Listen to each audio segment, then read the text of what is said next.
BJP join कर लिया है और पहले भी जो है एनडीए के साथ में उन्होंने ये बोला कि हम जब एनडीए के साथ थे तो हम लोग खुश थे, इसीलिए हमने जो है बीजेपी पूरी तरह से ज्वाइन कर लिया है। कैसे देखते हैं आप इतना बड़ा मूवमेंट? एक तरह से it's a big bash like for Nitish Kumar.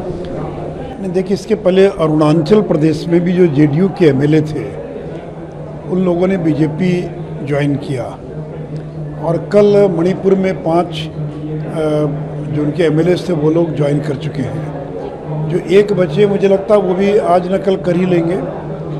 तो अब अरुणाचल जदयू मुक्त हो गया और मणिपुर भी जदयू मुक्त हो गया है। अब बहुत जल्द बिहार में भी लालू यादव जनता दल को तोड़ देंगे और बिहार को भी जनता दल से मुक्त कर देंगे। देखिए, ये लोग जो आरोप लगा रहे हैं ललन जी कि पैसा देकर खरीदा गया, तो आपके विधायक इतने कमज़ोर हैं क्या कि पैसा देकर खरीदे गए? आपने कैसे लोगों को टिकट दिया? लेकिन ये सब देखिए बेबुनियाद गलत है। हम क्यों खरीदेंगे पैसा देकर? लेकिन वहाँ बीजेपी की सरकार वो चाहते थे कि जनता दल एनडीए में रहे और आपने एनडीए से नाता तोड़ दिया, तो स्वाभाविक था कि वो कांग्रेस के साथ जाने के लिए तैयार नहीं है। आरजेडी वहाँ पर है नहीं, तो उनके लिए बहुत नेचुरल था कि वो बीजेपी लोगों ने ज्वाइन कर लिया। तो आपने बिहार का जो गठबंधन तोड़ा, ये उसका परिणाम है।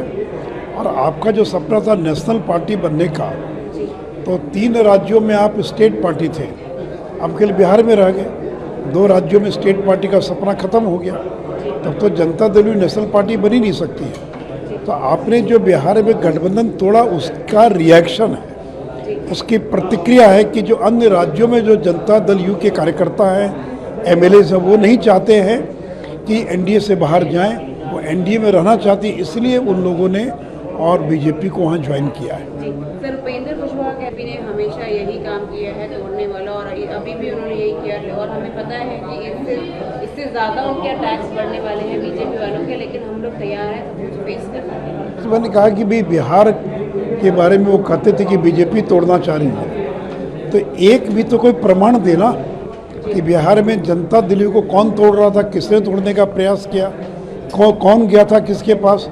तो केवल बयानबाजी करना से बीजेपी क्यों तोड़ेगी किसी पार्टी को? हमको क्या जरूरत थी, चाहे अरुणाचल हो या मणिपुर हो।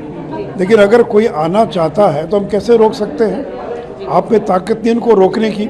आपकी पूरी की पूरी पार्टी, सारे के सारे एमएलए आ गए, आप रोक लेते। तो ये सब कि पैसा देकर खरीद लिया गया, तो क्या आपके एमएलए बिकाऊ हैं? क्या आपके एमएलए जो हैं इतने लालची हैं? और हम क्यों खरीदेंगे? हमारे पास बहुमत, हमको क्या आवश्यकता है? लेकिन आपने गठबंधन तोड़ा, इसके रिएक्शन में जनता दल यू के विधायक जो हैं वो लोग बीजेपी में शामिल हो गए।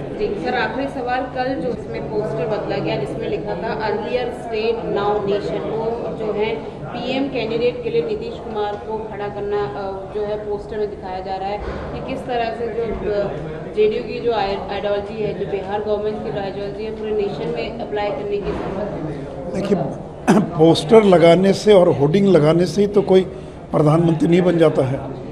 वो तो 50,000 रुपया, 1 लाख रुपया खर्चा कीजिए, होर्डिंग लग जाएगा। किसी कवि को 10,000 रुपया दिए, तुकबंदी करके आपके पक्ष में कविता बना देंगे, तो इससे कोई थोड़ी बन जाता प्रधानमंत्री।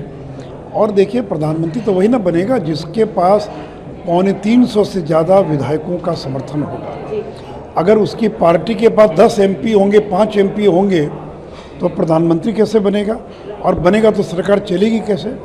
तो देखिए, केवल नीतीश जी को लगता है कि मैं चर्चा में रहूं, उनकी और कोई मंशा नहीं है। उनको भी मालूम है कि वो प्रधानमंत्री तो दूर की बात, उम्मीदवार भी नहीं बन सकते।